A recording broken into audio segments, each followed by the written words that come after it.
좋으신 우리 하나님, 이 조용한 아침 살아계신 하나님 앞에 예배하기 위하여 주님 앞에 겸손히 머리를 숙였습니다. 한 주간의 삶이 분주하고 힘들고 어려웠지만은 오늘 우리 하나님께 기도하며 주님을 찬양하고 우리 하나님의 거룩한 생명의 말씀을 들을 때 우리의 영혼에 힘을 얻게 하시고 회복을 경험하도록 축복하여 주시옵소서. 주의 거룩한 성령의 강력한 은혜가 역사하심이 우리의 심령과 말씀을 증거하는 부족한 소자와 온 회중 위에 충만히 임재하여 주시옵소서. 우리 주 예수님 이름으로 기도합니다.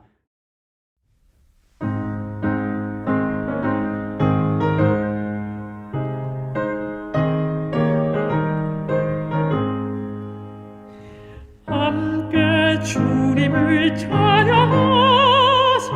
그 선하심과 승리를 우리 찬양을 드리오니 내 주 예수여소서. 다 찬양해 내 주 예수의 하시니 다 찬양해 주 예수의 큰 사랑을. 그 큰 사랑을 베푼 주께 영광 찬송을 돌리네. 하늘 보좌를 버리시고 내 죄 속하여 주셨네. 다 찬양해 내 주 예수의 하시니 다 찬양해 주 예수의 큰 사랑을. 우리 기쁘게 노래하세. 소망 되신 주 예수께 세상 사람들 우리 보고 주 큰 사랑을 깨닫네. 다 찬양해 내 주 예수의 하시니 다 찬양해 주 예수의 큰 사랑을.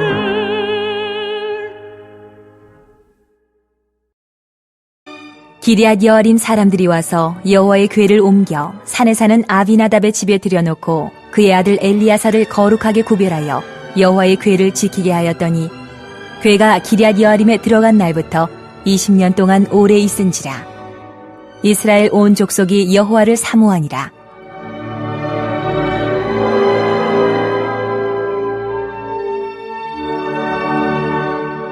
사무엘이 이스라엘 온 족속에게 말하여 이르되 만일 너희가 전심으로 여호와께 돌아오려거든 이방신들과 아스타롯을 너희 중에서 제거하고 너희 마음을 여호와께로 향하여 그만을 섬기라. 그리하면 너희를 블레셋 사람의 손에서 건져내시리라. 이에 이스라엘 자손이 바알들과 아스다롯을 제거하고 여호와만 섬기니라. 오늘 사무엘상 7장 1절부터 4절까지를 본문으로 해서 하나님께로 돌아오라, 하나님께로 돌아오라 이란 제목으로 하나님 말씀을 함께 나누겠습니다. 하나님께로 돌아오라.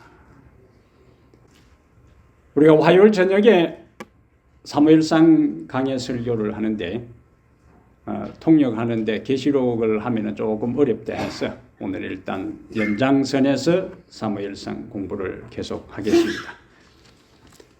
블레셋에 빼앗긴 법궤 몇 달 동안 그곳에 있었어요? 20년 동안. 법궤가 블레셋에 얼마 있었냐고요? 예, 6장 1절에 가면은 7개월 동안 있었습니다. 7달이라 6장 할 때 다 했던 거예요. 예, 그래서 설교를 한 번 들으면 안 되고 여러 번 들어봐야 되는 거예요. 그러다가 여러 과정을 거쳐서 이스라엘로 법궤가 돌아온 것이 이제 6장 전체의 내용입니다. 법궤가 돌아온 것은 뭘 의미하는가? 하나님께서 다시 이스라엘로 돌아온 것을 의미해요.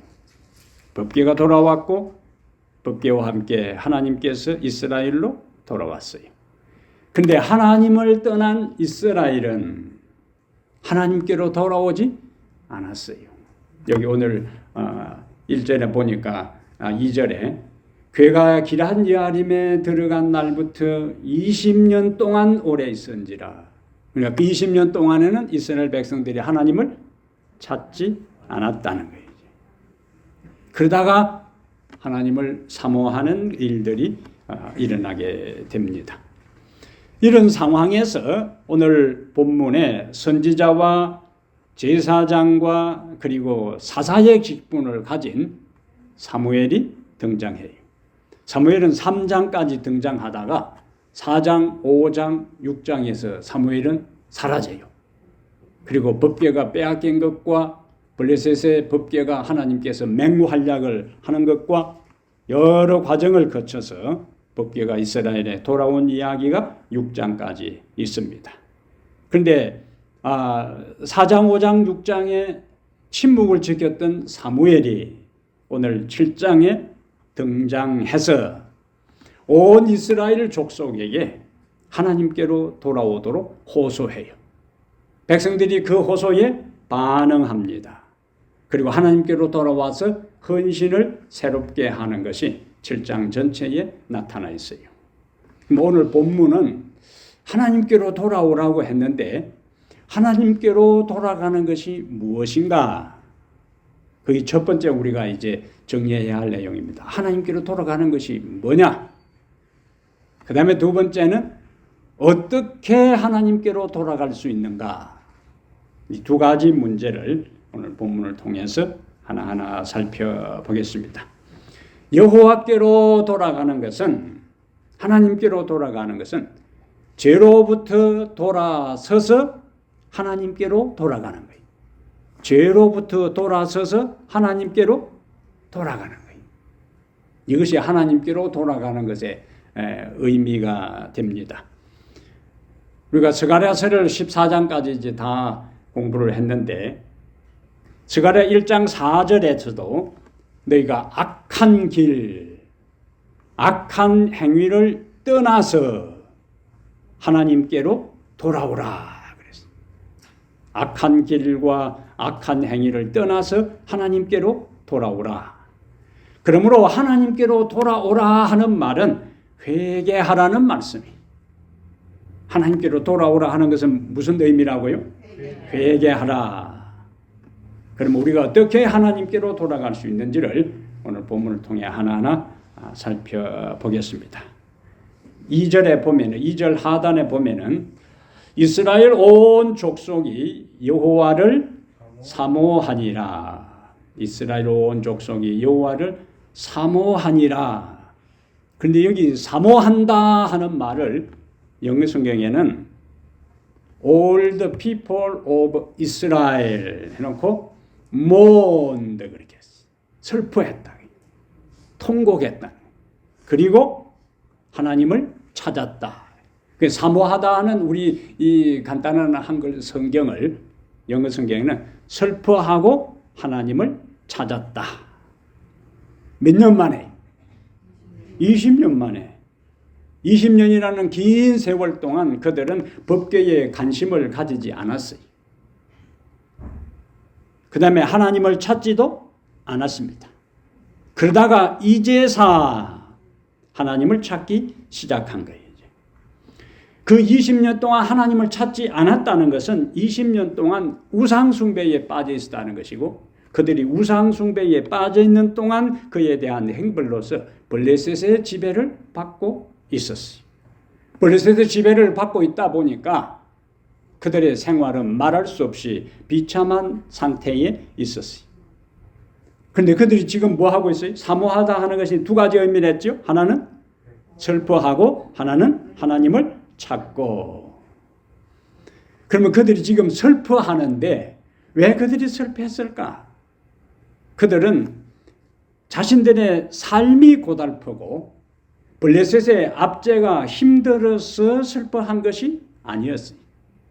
하나님을 떠나 있으면서도 하나님을 찾지 않은 자신들의 죄를 슬퍼해서 그들이 하나님 앞에 사모하는 마음으로 울부짖었던 거예요. 왜 그들이 하나님을 찾았는가? 하나님 자신들의 죄가 하나님의 마음을 아프게 하고 자신들의 죄가 하나님을 실망시키고 그들이 하나님의 명예를 더럽힌 것을 그들이 깨달았던 거예요. 그래서 자신들의 잘못이 죄가 범죄가 하나님의 마음을 아프게 하고 실망시키고 명예를 더럽힌 것을 깨달은 사람은 이제 하나님을 뭐 하기 시작할 거예요? 찾기 시작하는 것입니다. 이것이 하나님께로 돌아가는 첫 단계예요. 하나님께로 돌아가는 첫 단계는 자신들의 죄를 슬퍼하는 거예요. 아, 우리가 하나님 마음을 아프게 했구나. 우리가 하나님을 많이 실망시켰구나. 우리가 하나님의 명예를 더럽혔구나 하는 것을 먼저 뭐예요? 깨달은 사람이 뭐 하기 시작한다고요? 하나님을 찾기 시작하는 거예요. 그래서 하나님을 찾는 것은 하나님을 떠난 마음을 돌려 그에게로 향하는 거예요. 하나님께로 향하는 겁니다. 그런데 성경은 우리가 하나님을 찾되 어떻게 찾으라고 이야기하는가? 여기 보니까 3절에 사무엘이 이스라엘 온 족속에게 말하여 이르되, 온 족속이라 했으니까 이스라엘 민족 전체가 배도하고 떠났다는 거예요. 온 족속에게 말하여 이르되 만일 너희가 전심으로 여호와께 돌아오려거든. 그 다음에 이방신들과 아소다롯을 너희 중에서 제거하고 너희 마음을 여호와께로 향하여 그만을 섬겨라. 우리가 하나님을 찾을 때에 우리의 마음가짐, 태도, 이것은 하나님을 찾되 전심으로 찾으라. 다른 말로 온 마음을 다하여 찾으라. 하나님을 어떻게 찾으라고요? 온 마음으로, 전심으로. 그래서 에레미야 29장 12절과 13절에 에레미야 29장 12절과 13절에 너희가 내게 부르짖으며 내게 와서 기도하면 내가 너희의 기도를 들을 것이요 너희가 온 마음으로 나를 구하면 나를 찾을 것이요 나를 만나리라. 온 마음으로 나를 구하면 나를 찾을 것이고 나를 만나리라. 전심으로 하나님을 찾는 것에 대한 그 의미를 우리는 예수님께서 겟세마네 동산에서 기도하신 것을 보면은 아, 이것이 하나님을 전심으로 찾는 것이구나. 이것이 하나님을 온 마음을 다하여 찾는 것이구나 하는 것을 무엇을 통해서 보면 알 수 있다고요? 예수님께서 겟세마네 동산에서 기도하신 것을 보면은 무엇을 알 수 있다? 온 마음을 다하여 하나님을 찾는다, 전심으로 하나님을 찾는다 하는 것이 무엇인지를 예수님의 기도의 모습을 보면은 알 수가 있어요.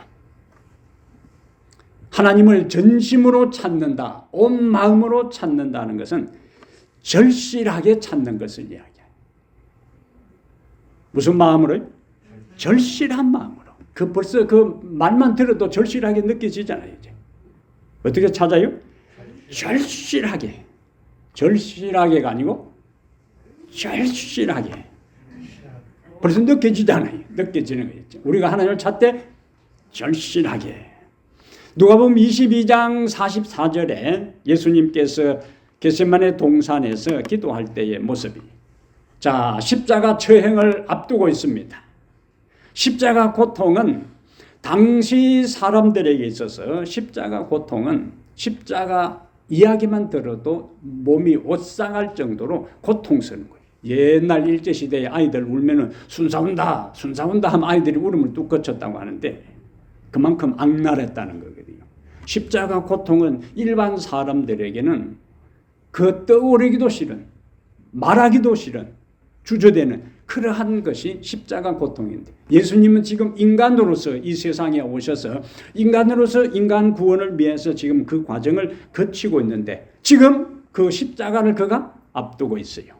그러니까 누가복음 22장 44절에 십자가를 앞둔 예수님의 심정을 이렇게 기도하는 모습을 기록하고 있습니다. 예수께서 힘쓰고 애써 더욱 간절히 기도하시니 땀이 땅에 떨어지는 핏방울같이 되더라. 여기 기도하시니 앞에 자그마치 수식어가 4개나 붙어 있어요. 힘쓰고 애써 더욱 간절히 기도하시니, 이러한 4단어를 한마디로 하면 뭐라고 해요? 예수님은 어떻게 기도했다? 절실하게 기도했다. 누구에게? 하나님께. 자, 절실함이란 하나님 앞에 어떤 모습, 어떤 자세를 이야기하는가? 나는 전혀 무능하고 나는 전혀 무지합니다. 오직 하나님만이 이 문제를 해결할 수 있는 유일한 분입니다. 주님의 도움이 없이는 제 인생이 끝납니다라고 고백하는 태도와 자세를 가리켜서 절실하다. 만약 자신에게 하나님이 도와주지 않아도, 하나님 외에 자신에게 내가 하나님을 찾고 내가 하나님께 기도했는데도 하나님이 도와주지 않아도 자신에게 어떤 대체 방안이 있을 것이라고 생각하든지, 하나님이 나의 기도에 대해 응답해 주지 않아도 망하지는 않을 것이라고 생각할 때에는 마음을 다하여 전심으로 절실하게 기도하지 않을 것입니다. 내가 하나님 응답해줘도 크게 그런 어려움은 없을 것이라고 할 때는 우리가 하나님을 찾는 것, 우리가 하나님께 기도하는 것, 우리가 하나님께 간구하는 것에 뭐가 빠질 수밖에 없다고요? 절실함이. 하나님 외에는 해답이 없다고 할 때에 그 기도는 간절해지고, 그 기도는 열렬해지고, 그 기도는 절실해지는 거예요. 하나님만이 해답이고 하나님만이 도와줄 수 있고, 하나님이 도와주지 않으면 내 인생은 다 끝난다고 생각할 때 우리는 하나님 앞에 절실하게 기도할 수 있는 거예요. 이 하나님을 찾을 때 우리 마음 자세와 태도. 제가 11년 전에, 오래된 것도 아니 11년 전에 건강이 극도로 악화되었어. 마지막 희망으로, 여기 중요한 것은 마지막 희망이에요. 마지막 희망으로 한국에 나가 3개월 동안 요양원에서 요양 생활을 했어요. 극도로 악화되어서 마지막 희망으로 나갔습니다. 그래서 2, 3주 간격으로 계속 병원에 가서 병이 얼마나 차도가 있는가, 얼마나 회복이 되는가 검사를 하는데, 기대를 걸고 검사한 결과는 점점 회복되는 것이 아니라 더욱더 악화되는 것으로 나타났어요. 저는 숫자가 그만큼 무서운 것을 그때 생생하게 경험했어요. 숫자, 우리 세상에요, 거의 대부분이 숫자로 이루어집니다. 숫자는 굉장한 엄청난 파워가 있고 마력이 있어요. 우리가 학교에서 시험을 친다. 등수도 다 숫자요. 점수를 매기는 것도 뭐요? 숫자요. 우리의 모든 그 서류에도 다 넘버가 붙어집니다. 숫자요. 당뇨가 있다, 숫자로 표시하는 거예요. 혈압이 높다, 낮다, 뭐요? 다 숫자요. 다 숫자입니다. 그래서 병원에 가서 검사를 하고 이제 검사 결과를 딱 받으면은 수치가 내려가야 되는데 수치가 점점 더 올라갈 때 그 앞에요, 그 숫자를 보는 순간에 다리에 힘이 쫙 빠지고 그냥 눈앞이 가물가물해지는 거지. 희망이 점점 없어지는 상황이. 그때마다 이제 요양원 뒷산에 올라가서 뒷산 계곡 깊숙이 들어가서 제가 살아온 삶을 성찰하고 제 마음을 살피는 회개의 시간을 이제 갖는데, 의학적으로 뾰족한 수가 없다고 판단한 상황에서 다른 선택의 여지가 없지요. 뭐냐? 하나님을 어떻게 찾는 수밖에 없어요? 절실하게 찾는. 하나님을 소리쳐 부르고 온 영혼과 혼신의 힘을 다해 하나님을 찾았어요. 그때 제가 가장 많이 묵상한 말씀이 예레미야 33장 3절입니다. 너는 내게 부르짖으라. 내가 내게 응답하겠고 네가 알지 못하는 크고 비밀한 일을 보이리라. 크고 비밀한 일을 내게 보이리라. 수없이 이 말씀을 묵상하고 붙잡고 너는 내게 부르짖으라. 내가 네게 응답하겠고. 그때 저는 전심으로 하나님을 찾는 것이 무엇인지를 생생하게 경험을 했어요. 절실하게 기도하는 것이 어떤 마음으로 기도하는지를 그 순간에 그때에 저는 깨달았어요. 그 이후에 하나님은 귀한 섭리로 여러 과정을 통해 건강을 완전히 회복시켜 주셨어요. 그때 회복되지 않았으면 여러분 저하고 만날 길이 없어요. 그때가 2010년이니까 제가 여기 2013년에 왔으니까 만나보지도 못하고 저는 이 세상을 하직할 뻔했습니다. 살아난 게 잘 된 거지요. 그 벌써 8년 동안 여러분하고 잘 지내고 있잖아요. 아마 여러분들하고 이곳에서 하나님 말씀을 가지고 지내도록 하나님께서 생명을 연장시켜 주셨다 생각을 합니다. 그 당시 제가 토론토에 있으면서 미국의 몇 교회가 처음에는 청병을 하다가 토론토 교회에 알아보고는 지금 병 들었다고 하니까 그냥 재빨리 다 취소해버려. 지금 투병 중이라고 하니까 꼭 오라고 뭐 수석 장로가 전화를 몇 번씩 하더만은 나중에 여기저기 알아보고 그 양반도 지금 아프다고 했더만은 그만 없던 걸로 하자고 다 끝내버렸어요. 제가 여기 2013년 올 때 다행히 2012년부터 회복이 되어서 여기 와서 다 건강이 회복된 가운데 여러분들과 함께 천국의 소망을 가지고 말씀 안에서 교제하고 살아가는 것이 얼마나 감사한지 모르겠습니다. 우리가 하나님을 향해서 절실하게 간구하고 그분을 찾으면 부르짖으면 그분은 우리의 기도에 응답하십니다. 이왕 우리가 하나님을 찾는다면, 이왕 우리가 하나님께 기도한다면 어떤 마음으로? 절실한 마음으로 하나님을 찾게 되기를 바랍니다. 그러면 하나님께서 우리에게 만나 주시는 것입니다. 두 번째로 3절에 보면은 우리가 하나님을 찾는 것을 어떻게 할 수 있는가? 어떻게 하나님을 찾을 수 있는가? 3절에 사무엘이 이스라엘 온 족속에게 말하여 이르되 만일 너희가 전심으로 여호와께 돌아오려거든 이방신들과 아스다롯을 너희 중에서 제거하고 어떻게 하나님을 찾아야 되는가? 우리의 삶에서 하나님의 자리를 차지하고 있는 것을 뭐 하라고요? 제거하라. 죄에 대해 눈물을 흘리는 것 중요한 일이에요. 전심으로 하나님을 찾는 것 의미 있는 일이고 필요한 과정입니다. 하나님께 돌아가는 것은 그런 단계를 거치면서 진행되는 거예요.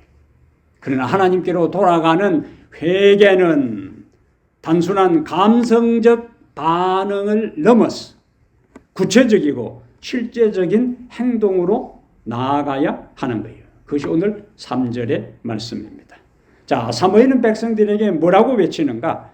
지적으로 죄를 깨달음과 동시에 우리가 잘못했구나. 우리가 하나님을 등한히 했구나. 우리가 하나님의 임재를 사모하지 않았구나. 우리가 하나님의 법궤를 방치해 두었구나. 그러한 깨달음뿐만 아니라 가슴을 찢는 통회와 더불어 구체적으로 삶 속에서 단호한 의지적 결단이 따라야 한다고 백성들에게 호소를 한 거예요.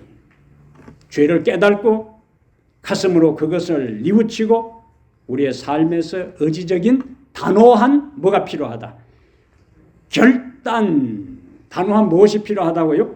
결단. 그 단어 자체도 절실하게 하다 하는 것처럼 결단 이렇게 하면 안 되고 결단. 네, 결단을 내려야 된다. 무엇에? 하나님께로 돌아가는 데 있어서. 자, 이스라엘은 그동안에 이방신들과 아스다롯을 그들이 섬겼어요. 그 보세요. 외형적으로 그들은 누굽니까? 하나님의 백성들이. 하나님이 부름받은 자들인데 그들은 이방신들과 아스다롯을 그동안 섬기고 있었는데 그것을 뭐 해야 된다고? 그들 가운데서 제거해야 된다. 성경의 하나님은 역사의 하나님이라 그래요. 하나님을 역사의 하나님이라 하는 것은 이스라엘 민족의 역사와 하나님은 깊이 관여합니다. 그들을 부르신 것도 하나님이 역사 속에서 일어났고 그들을 애굽에서 불러낸 것도 이스라엘 역사의 가장 획기적인 사건이었어요. 하나님의 부름이 있었기에 하나님이 역사 속에서 역사하셨기 때문에 이스라엘이 가나안 땅에 들어올 수 있었어요. 하나님은 막연한 추상적인 하나님이 아니라 그들의 삶 속에서 그들의 민족의 역사 속에서 함께 하셨던 어떤 하나님? 역사의 하나님. 거기다가 우리 하나님은 인격적인 하나님이고 윤리적인 하나님이에요. 하나님과 개인적인 관계 속에서 하나님이 높은 도덕과 윤리적 표준을 우리에게 제시하면은 그것을 향하여 부름받은 자들이 성장하고 향상하도록 요구하는 하나님이에요. 그런데 이스라엘 백성들이 섬겼던 이 가나안 종교는 역사의식과 윤리의식이 없습니다. 우상숭배, 우상들은 이렇게 살아라, 저렇게 살아라, 그렇게 살면 안 된다 이야기하잖아요. 그냥 자기한테 찾아와서 잘 되라고 비는 것만 요구합니다. 그것이 성경의 하나님과 우상의 차이예요. 더 높은 수준의 가치를 향하여 좁은 길을 요구하지 않아요. 내가 지금까지 추구하고 좋았던 본능적 만족과 성적 쾌락을 추구했던 그것에서 돌이키라는 것을 우상은 요구하지를 않는 것입니다. 가나안 종교는 철저하게 현세지향적 종교였고 편한 종교였고 감각적 종교였고 본능적 종교였어요. 그러니까 이 사람들은 포기할 것이 없어요. 내키는 대로 하면 되는 겁니다. 느끼는 대로 살면 돼요. 그러니까 이스라엘 백성들도 하나님께서 그동안에 끊임없이 율법을 통해서 말씀하셨는데 가나안 종교는 보니까 그게 아무것도 없어요. 그러니까 그곳에 매력을 느끼고 빠졌던 거예요. 거기다가 가나안 종교는 현세적 종교이기 때문에 이 땅에서의 번영을 약속합니다. 이 땅에서의 즐거움과 쾌락과 풍요를 약속하는 거예요. 그 신이 바로 바알신과 아스다롯신이에요. 아스다롯은 여신입니다. 풍요의 신이에요. 풍요의 신. 그 다음에 다산의 신이에요. 바알은 농사를 주관하는 신이에요. 그 다음에 비와 폭풍을 주도하는 신입니다. 그래서 이 땅의 신 바알신과 하늘의 신 아스다롯, 남신과 여신을 숭배하는 제사의식에는 항상 광란의 주연과 혼음이 동반되었어요. 왜냐하면 생명이 출생하는 데서는 암컷, 수컷 관계 속에서 생명이 출생하니까 이 땅의 가나안 땅의 농사가 잘 되려면은 아스다롯과 바알신이 관계를 많이 맺어야 농사가 잘 된다고 믿었으니까 그것을 자극하려면은 우리 백성들이 그러한 행사를 치러야 신도 자극되어서 동참한다고 믿었던 것이 가나안 종교였어요. 놀라운 이야기. 백성들이 거기에 동참한 거예요. 이런 의식이 풍요와 번영을 가져온다고 생각했습니다. 그러다 보니까 세상에서 즐기고 재미있게 살면서도 농사도 잘 되고 모든 것이 다 보장되니까 그 종교에 그들이 빠져든 거예요. 자, 그런데 그런 생활을 하면서 바알 숭배, 아스다롯 숭배, 주연, 혼음의 삶을 살면서 하나님께로 돌아올 수 있겠느냐 그거예요. 하나님을 섬길 수 있겠느냐 그거예요. 하나님을 찾을 수 있겠느냐. 하나님 앞에 예배할 수 있겠느냐? 불가능한 일이에요. 불가능한 일.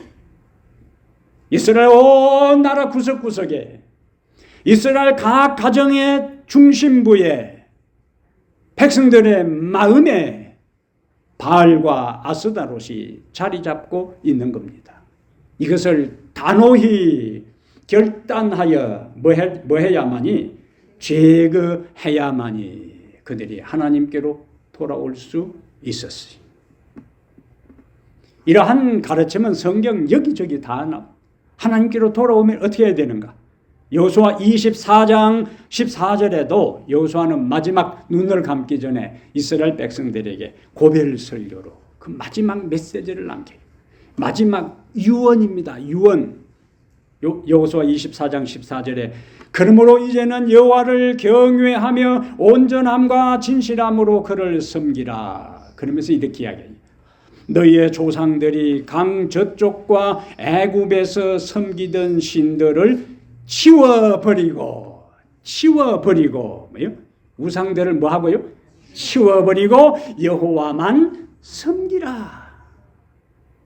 하나님도 섬기고 우상도 섬기고 하늘도 얻고 땅도 누리고 하는 것이 불가능하다는 거예요. 둘 중에 어느 하나를 포기해야 돼. 어느 하나만 선택해야 됩니다. 그래서 여호수아는 마지막 그가 눈을 감기 전에 이스라엘 백성들에게 너희 조상들이 강 저쪽과 애굽에서 섬기던 신들을 치워버리고 여호와만 섬기라. 자, 출애굽기 20장 잠깐 하나 찾아보겠어요. 출애굽기 20장. 출애굽기 20장 하면 뭐가 생각이 나요? 출애굽기 20장 하면은 십계명입니다. 자, 출애굽기 20장 3절부터 보겠어요.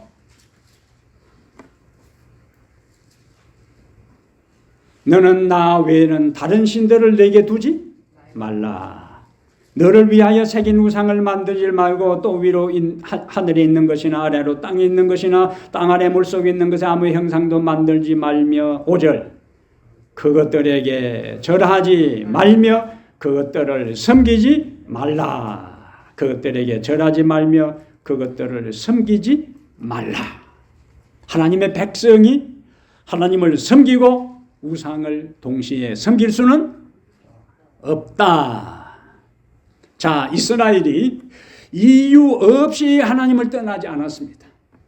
이스라엘이 이유 없이 하나님과 멀어지지 않았어요. 이스라엘과 하나님 사이에 무엇이 있었어요? 아스다롯과 바알신, 이방신이 가로막고 있었습니다. 그냥 떠난 게 아니에요. 하나님과 그들 사이에 이방신이 가로막고 있었습니다. 하나님을 온전히 섬기지 않고 하나님께 경배하지 않고 하나님께 기도하지 않고 하나님의 절기를 지키지 않는 것이 그냥 우연히 일어난 것이 아니라 그들과 하나님 사이를 가로막고 있던 우상, 이방 신상이 있었다는 거예요. 그렇다면 오늘 우리의 자신을 한번 가만히 생각해 보세요. 내가 하나님을 열심히 섬기고 있는가? 내가 절실히 하나님을 찾고 있는가? 내가 온전히 하나님께 경배하고 있는가? 내 인생에 하나님이 중심인가? 내 삶의 신앙이 근본인가 하는 것을 생각해 보고 그렇지 않다면은 뭐요? 하나님과 우리 사이에 무언가 가로막고 있는 것이 있다는 거예요. 하나님의 자리, 하나님 대신 하나님의 자리를 차지하고 있는 우상과 같은 그 무엇이 우리에게 있다는 것입니다. 이방신들처럼 보이는 형상은 아니요. 눈에 보이지 않게 우리의 사상과 우리의 생활 속에 들어와 있는 그 무엇이 있다는 거예요. 그것은 세속주의적 가치관이 될 수가 있습니다. 그것은 세상적 생활 양식일 수도 있습니다. 그것은 돈일 수가 있어요. 그것은 취미생활일 수도 있습니다. 그것은 영화일 수도 있어요. 그것은 드라마일 수도 있습니다. 그것은 오락일 수도 있어요. 그것은 게으름일 수도 있어요. 그것은 세상 즐거움일 수도 있습니다. 이 모든 것 중에 하나가, 두 개가, 세 개가 우리와 하나님 사이를 가로막고 있으면 우리는 하나님을 찾지 않습니다. 우리는 하나님을 예배하지 않습니다. 우리의 신앙은 자랄 수가 없어요. 그래서 우리는 오늘 말씀을 통하여 각 사람이 나로 하여금 하나님께로부터 멀어지게 한 현대판 바알과 현대판 아스타롯이 무엇인지를 찾아내야 하는 것입니다. 그리고 그것을 제거해야 되는 거예요. 말씀의 칼로 도려내야 하는 겁니다. 그리고 하나님께로 돌아가야 하는 것입니다. 다른 사람은 모를 수가 있어요. 내 자신도 그것이 무엇인지 모를 수가 있어요. 왜 내가 하나님께로부터 멀어지고 있는지, 내가 왜 하나님께 관심이 없는지, 이스라엘 백성들이 하나님의 이름으로 불려진 하나님의 백성이라 하면서도 20년 동안 법궤를 산에다가 방치해두고 하나님의 인재를 목말라 하지 아니한 그것처럼 왜 나도 모르게 내 자신이 하나님께로부터 점점 무관심하고 멀어져 가고 있는지, 그 무엇인가 우리와 하나님 사이를 막고 있는 것이 있기에 하나님께 기도하게 되기를 바랍니다. 그것이 무엇인지를 알게 해달라고 기도하시고, 그것이 무엇인지를 깨닫게 했다면 그것을 제거할 수 있는 결단하는, 용단하는 믿음을 달라고 기도하게 되기를 바랍니다. 이렇게 하나님께로 가는데 방해되는 것들을 제거했다면, 자 3절 중간에 이방신들과 아스다롯을 너희 중에서 뭐하고? 제거하고, 그 다음 뭐가 나옵니까? 너희 마음을 여호와께로 향하여 그만을 섬기라. 여기에서 마음을 여호와께로 향하고 그 다음에 그분만을 섬기라. 우상을 제거하고 나면은 이제 우리의 마음을 누구에게로 향하라고요? 여호와께로 향하라. 우상을 제거하는 것은 외행적 결단이에요. 외부적인 정리입니다. 그런데 더 중요한 것은 내면적 결단과 마음의 방향이 중요해요. 우상을 제거한다고 우상 숭배에서 벗어나는 것은 아니에요. 마음이 세속적 가치관과 세상 즐거움과 현세적 번영으로 기울어진다면 얼마든지 그 우상을 다시 만들 수 있습니다. 제가 한국에서 오랫동안 70여 년 동안 10살 남의 집에 머슴살이를 시작할 때부터 거의 70여 년 동안 담배를 피운 할아버지를 전도를 하는데 그분의 손은 노랗게 물들어 있어요. 그래서 할아버지 이제 교회 다니시고 하면은 담배도 끊고 해야 되는데 어떻게 하시겠습니까? 담배 끊는다고 그래야지. 그래서 제 보는 데서 그 집 화장실이 시골 일반 화장실인 재래식 화장실인데 제 앞에서 그 담배를 갖다가 화장실에다가 버렸어요. 그 나름대로 뭐 한 겁니까? 결단을 한 거지요. 우상을 치운 거예요. 제거한 거예요. 목요일 날인가 수요일인가 제가 방문을 했는데 그 다음에 이제 안식일 날 이분이 교회에 왔는데 화장실에서 연기가 뽀글뽀글 나오는 거예요. 그때 화장실도 마산교회 화장실도 재래식 화장실인데 거기서 문으로 연기가 솔솔 나오네. 나중에 보니까 그 할아버지가 거기서 한 대 피우고 나오신 거예요. 집에 다시 방문을 갔어요. 담배 사놨어 집에 보니까.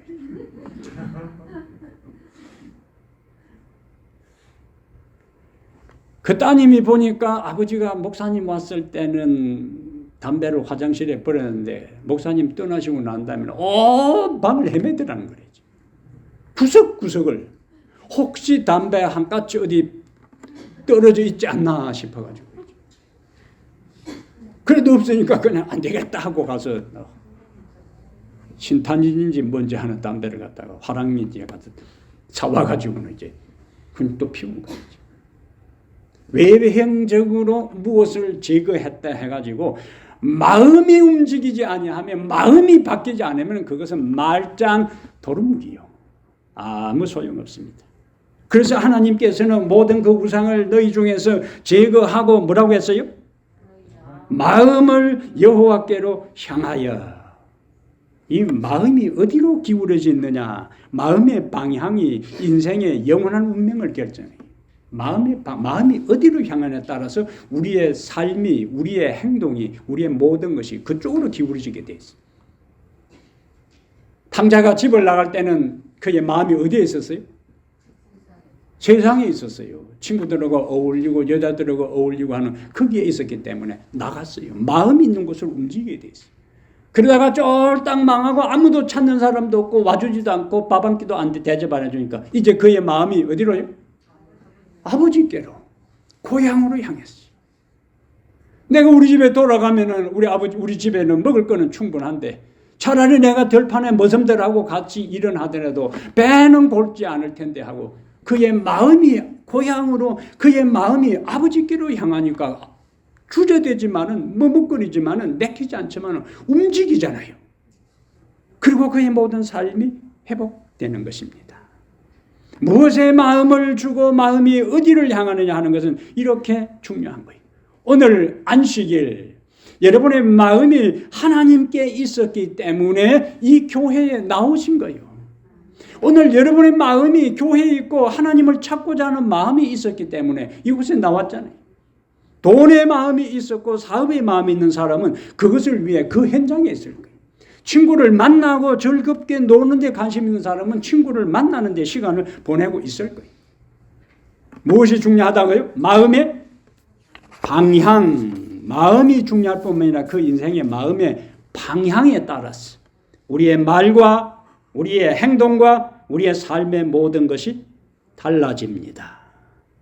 그런데 여러분, 성경에서 예레미야 17장 9절에 만물보다 거짓되고 심히 부패한 것이 인간의 마음이라 그렇게 했어요. 그러다 보니 참 변덕이 심한 게 믿지 못할 것이 우리의 마음이에요. 마음대로 안 되는 것이 마음이라 그랬어요. 마음대로 안 되는 것이 마음이고 하루에도 몇 가지 생각을 하고요? 5만 가지 생각을 한다. 그 다음에 하루에도 몇 번이나 바뀐다고요? 12번씩 바뀐다고요. 그게 우리의 마음이요. 마음. 그래서 우리가 가지고 있는 현재의 이 마음 가지고는 5만 가지 생각을 하고 하루에도 12번씩 바뀌는 이 마음 가지고는 하나님께 온전히 바치고 충성할 수가 없는 겁니다. 새 마음이 필요해요. 새 마음이 필요합니다. 그래서 로마서 12장 2절에 마음을 새롭게 함으로 변화를 받으라고요. 말씀 한 가지만 더 찾겠습니다. 하나 찾고 집에 가면 섭섭한 거예요. 이제. 최소 2개는 찾아야 됩니다. 에스겔 36장 찾아보겠어요. 에스겔 36장 자 26절 보겠습니다. 현재 우리와 같은 변질되고 훼손되고 망가지고 완고하고 고집스럽고 이러한 마음 가지고는 안 되는 거예요. 그래서 하나님께서 에스겔 36장 26절에 자 26절 27절 읽습니다. 또 새 영을 너희 속에 두고 그 다음 뭐가 나옵니까? 새 마음을 너희에게 주되 너희 육신에서 어떤 마음? 굳은 마음을 제거하고 부드러운 마음을 줄 것이며 또 내 영을 너희 속에 두어 너희로 내 율례를 행하게 하리니 너희가 내 규례를 지켜 행할지라. 굳은 마음 가지고는 이전에 그 마음 가지고는 순종할 수 없어요. 하나님을 섬길 수 없습니다.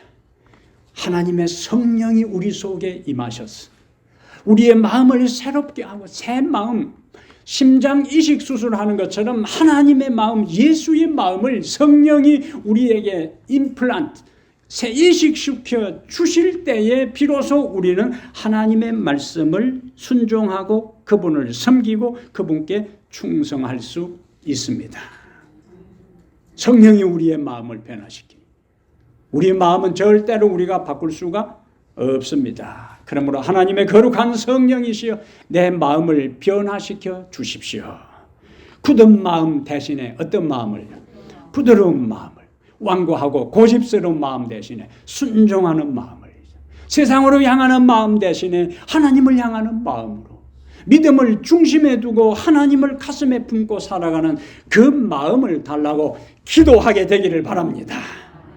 그러면 하나님께서 하나님의 영을 통하여 우리의 마음을 새롭게 해 주시는 겁니다. 그때 비로소 우리는 시편 57편 7절에 있는 것처럼 하나님이여 내 마음이 확정되었고 내 마음이 확정되었사오니 내가 노래하고 내가 찬송하리이다. 이 기도를, 이 노래를 우리도 드릴 수가 있게 되는 것입니다.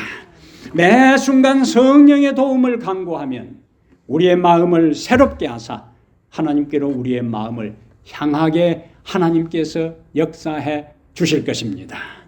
그러므로 사랑하는 여러분, 주님은 오늘 우리에게 하나님께로 돌아오라고 호소하셔요. 법궤를 20년 동안이나 방치해 두었던 이스라엘처럼 하나님의 말씀을 방치해 두었던 우리의 삶에서, 그리고 그분의 임재를 갈망하지 않고 세속적 가치를 따랐던 삶에서 돌아서서 하나님께로 돌아오라고 말씀하십니다. 그분의 말씀과 상관없이 살았던 삶을 회개하라고 말씀하시는 거예요.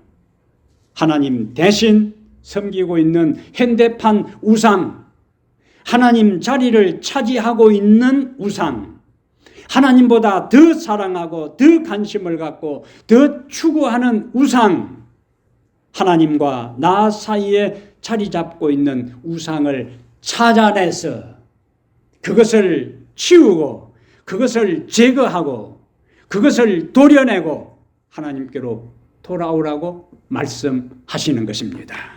그리고 그분께로 마음을 향하여 그분만을 섬기도록 우리에게 호소하십니다.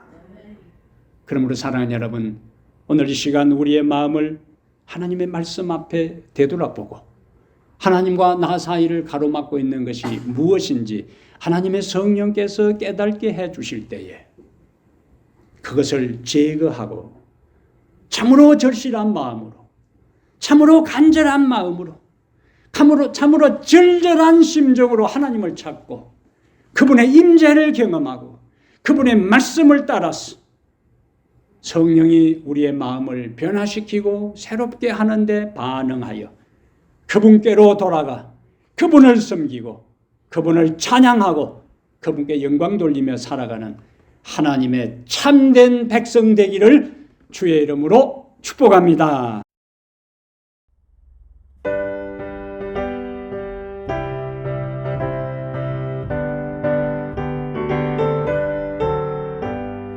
주의 친절한 발에 안기세 우리 마음이 평안하리니 항상 기쁘고 복이 되겠네. 영원하신 발에 안기세 주의 발에 영원한 발에 안기세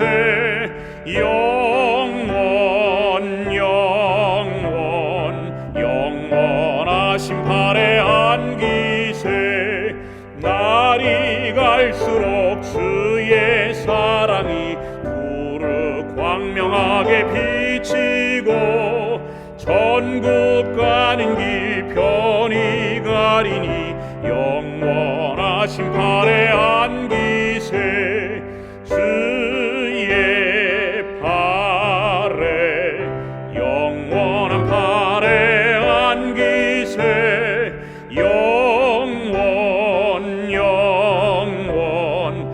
영원하신 발에 안기세 주의 보좌로 나갈 때에 기뻐 찬미 소리 외치고 겁과 두려움 없어지리니 영원하신 발에 안기세 주의 발에 영원한 발에 안기세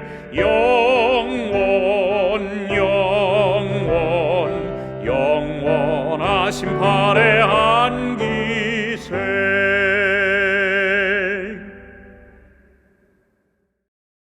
우리를 부르시고 우리를 찾으시고 우리를 돌아오라고 아직도 우리를 포기하지 아니하시고 기다리시는 하나님의 자비하심과 은총과 은혜를 인해 진심으로 감사를 드립니다.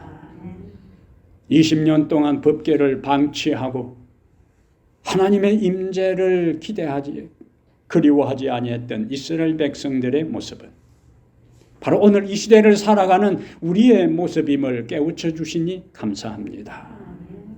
바알을 숭배하고 아스다롯을 숭배하고 세속적 가치를 따라 살고 유행의 풍조를 따라 살고 세상의 번영을 꿈꾸며 육체적 쾌락을 추구했던 하나님의 이름으로 불리어졌던 그 백성들의 모습이 오늘 이 시대를 살아가는 우리의 모습임을 주님 앞에 참으로 겸손한 심정으로 고백하오니 우리의 허물과 우리의 죄를 용서하시고 다시 받아주시기를 기도합니다.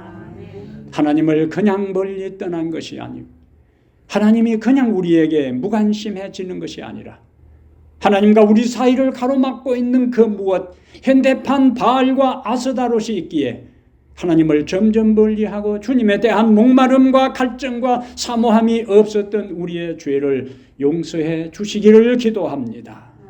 거룩한 성령이여 우리에게 오셔서 하나님과 우리 사이를 가로막고 있는 것, 하나님보다 더 사랑하는 것, 더 관심을 두는 것, 더 애착을 가지는 것, 더 집착하는 것이 무엇인지를 우리들 각자에게 이 시간 거룩한 성령이시여 깨닫게 하셨어요.